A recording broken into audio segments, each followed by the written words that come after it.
अस्सलाम वालेकुम। आज हम जिस पर्सनैलिटी डिसऑर्डर की बात करेंगे वो जुनूनी लोगों के बारे में है। इसे बॉर्डरलाइन पर्सनैलिटी डिसऑर्डर कहते हैं। ये ऐसे लोग होते हैं जो जुनूनी किस्म के होते हैं, ये स्टेबल नहीं होते हैं। Borderline personality disorder is a mental health disorder that impacts the way you think and feel about yourself and others. यानी ये एक ऐसी बीमारी है जिसमें इंसान का माफ़ी ज़मीर बदल जाता है।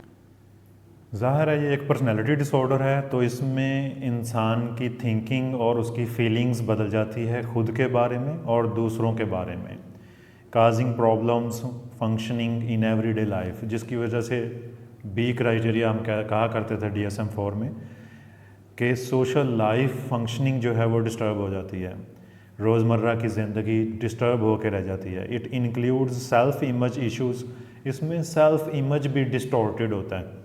डिफ़िकल्टी मैनेजिंग इमोशंस, अपने इमोशंस पे काबू नहीं रहता, पल में तोला पल में माशा, जुनूनी से रहते हैं ये। And a pattern of unstable relationships, इनके रिलेशनशिप भी अनस्टेबल होकर रह जाते हैं। अब इसका क्राइटेरिया देखेंगे कि इसका क्राइटेरिया क्या है। क्राइटेरिया में काफ़ी लंबी चौड़ी बातें हैं इसकी। हम इसमें 3 या 4 पैटर्न्स देखेंगे जो इसमें मौजूद होने ज़रूरी हैं। जैसे हमने अभी बात की कि ये जो मेन क्राइटेरिया था जो डिस्कस किया हमने, जो बेसिक क्राइटेरिया है वो है इंस्टेबिलिटी, और इंटरपर्सनल रिलेशनशिप्स में इनस्टेबल होते हैं ये, यानी स्टेबल नहीं होते। सेल्फ इमेज डिस्टॉर्टेड होता है एंड अफेक्ट्स मार्क्ड इम्पल्सिविटी, इनको जो मूड है इनका वो स्विंग होता रहता है।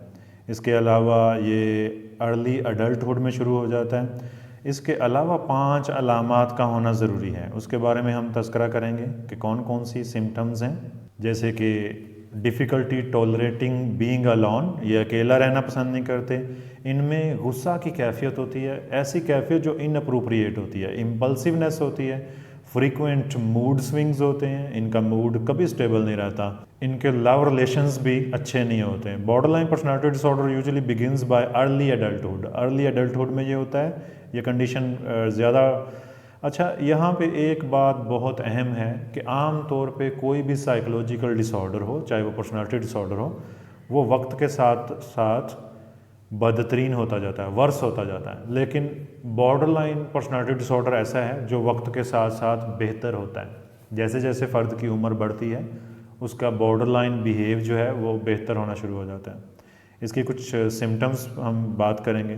Borderline personality disorder effects how you feel about yourself, अपने बारे में आप क्या सोचते हैं ये बदल जाती है सोच। How you relate to others and how you behave, अपना बिहेवियर बदल जाता है, दूसरों के साथ आप जो सलूक करते हैं वो बदल जाता है, दूसरों के बारे में आपके इमोशंस, आपकी राय वो चेंज हो जाती है।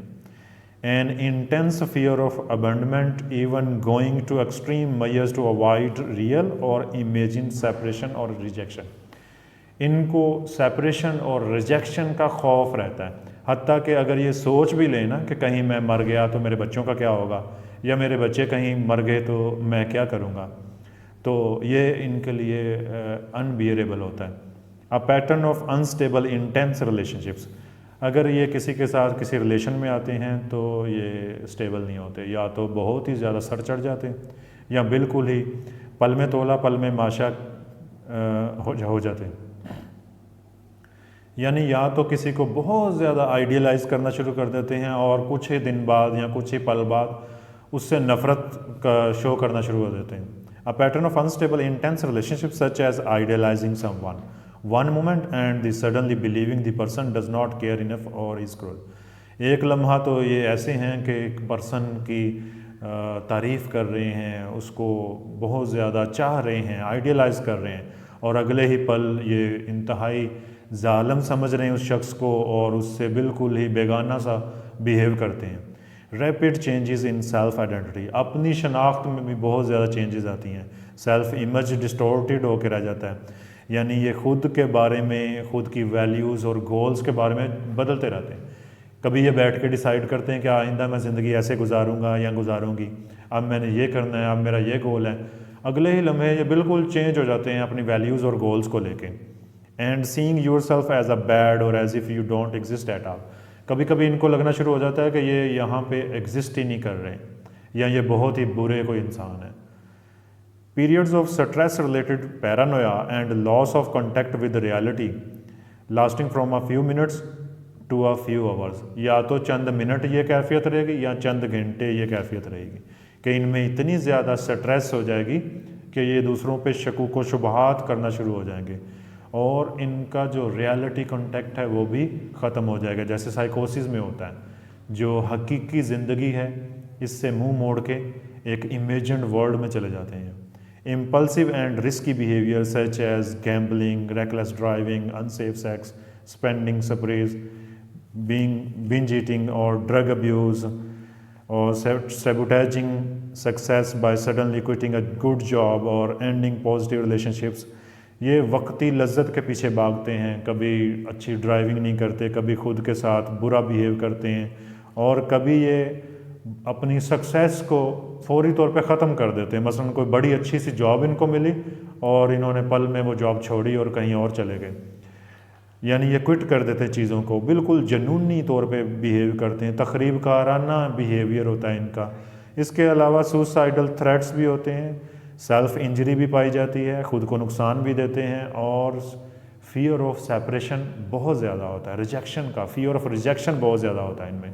अच्छा, ऐसे में ये ब्लैकमेल भी करते हैं, यानी अगर ये किसी को पसंद करते हैं तो ये उसको अपने आप को मार देने की धमकी देंगे कि यानी अगर तुमने मुझे रिजेक्ट किया तो मैं खुद की जान ले लूँगा या मैं खुद को मार दूँगा या खुद को मैं कट लगा लूँगा। इस तरह का बिहेव होता है इनका। वाइड मूड स्विंग्स, इनका मूड बदलता रहता है, जैसे पल में तोला पल में माशा। Lasting from a few hours, या तो चंद घंटे ऐसा रहेगा या चंद दिन तक ऐसा रहेगा फिर बदल जाएगा। Which can include intense happiness, या तो इंतहाई खुशो खुरम रहना शुरू कर देते हैं या इंतहाई शेम और एंग्जाइटी में चले जाते हैं और इरिटेबिलिटी बिहेव करते हैं। On going feelings of emptiness, या इनको बिल्कुल खालीपन लगना शुरू हो जाता है, खला में घूरना शुरू हो जाते हैं।